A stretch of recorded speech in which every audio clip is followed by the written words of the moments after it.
Just as a parallelogram is a special classification of a quadrilateral, we can further classify parallelograms if they fit other certain criteria. All you have to do to be a parallelogram, as we've seen, is be a quadrilateral where both sets of opposite sides are parallel. But there are three other ways that we can classify parallelograms specifically that give them other names, most of which you'll be familiar with. For example, if we know that all of the angles in a parallelogram are right angles, then we can classify it as a rectangle. This is the definition of a rectangle. So go ahead, pause the video, copy this definition down. As with some of our previous videos, this is going to be a little bit definition heavy, and we're going to see one proof at the end of the video. So it's going to be a lot of starts and stops, but that's just the nature of a video where we're talking about different types of classifications. So pause the video, copy this down, come back when you're ready to move on. So we could also talk about, well, what if we have a parallelogram where all of the sides are congruent? And if that's the case, where all the sides are congruent, but not necessarily all the angles, then we have a rhombus. Go ahead, pause the video, copy down this definition, come back when you're ready to move on. Finally, if we have something that fits the definition of both a rectangle and a rhombus, where all the angles are congruent, and therefore they're all right angles, and all the sides are congruent, then we have, by definition, a square. Again, pause the video, copy this definition down, come back when you're ready to move on.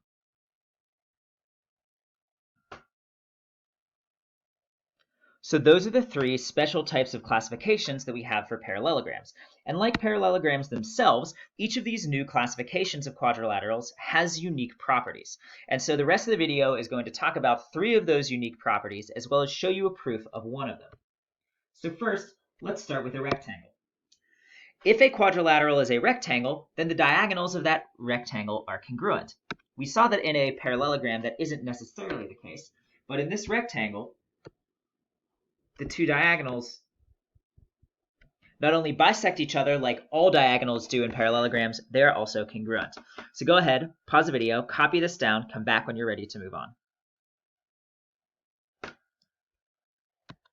Well, we can also talk now about the special properties of the diagonals of a rhombus. And so one of the things that's true about the diagonals of a rhombus is that they are perpendicular. So if you have a parallelogram that also happens to be a rhombus,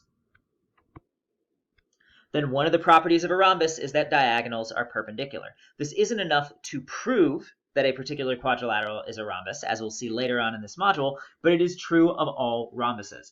So go ahead, pause the video, copy this down, come back when you're ready to see the last unique property that we're going to talk about, as well as see the proof of that property.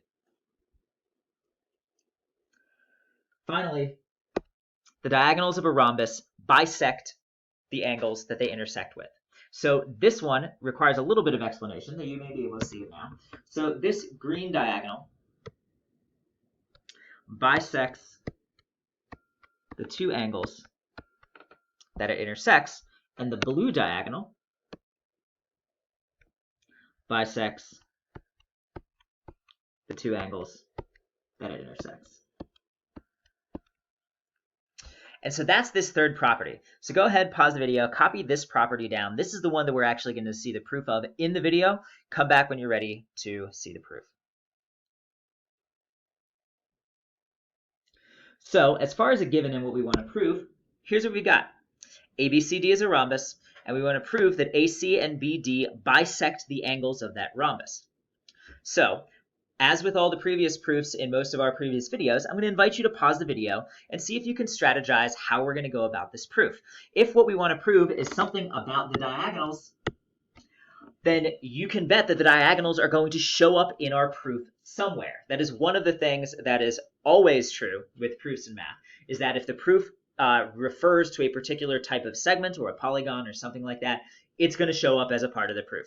So go ahead, pause the video, see what you can do as far as strategizing for this.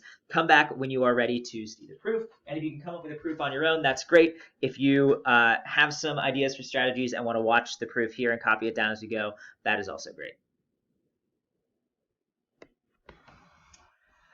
So, starting with the given that ABCD is a rhombus. Well, like many different proofs before, we're going to start out with what that means from a definitional point of view, which means ABCD is a rhombus, all the sides are congruent to each other. So AB is congruent to BC, which is congruent to CD, which is congruent to AD. And we'll just spill over there. And that's part of, not the properties of a rhombus, that is the definition of a rhombus.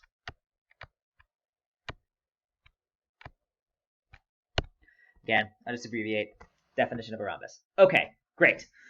That's what we can get straight from the definition of a rhombus. Let's add some diagonals. So let's start with BD.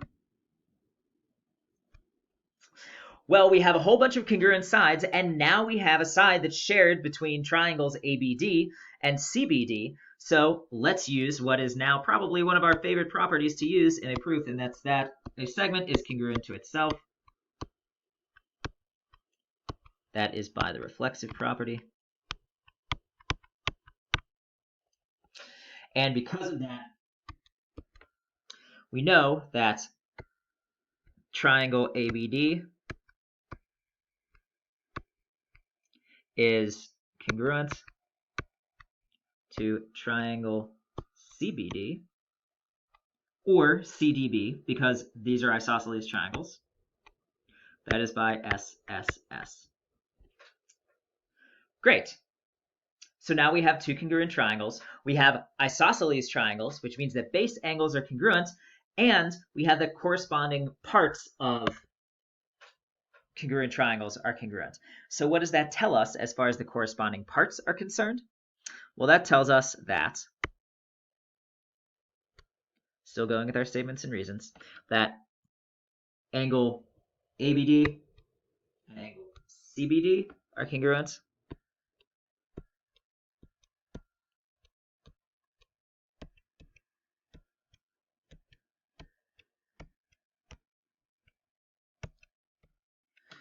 That is because of corresponding parts of congruent angles. And look, that means that angle B is bisected. We also know that angle ADB is congruent to angle CDB. Let's make those letters a little bit more obvious here. That is all because of CPCTC. Great. So we have that both sets of angles of this particular diagonal are congruent. At this point, I'm going to stop the proof because the exact same strategy is used to prove that given diagonal AC, we know that it is congruent to itself, creating some congruent triangles, and saying that the other two angles are bisected.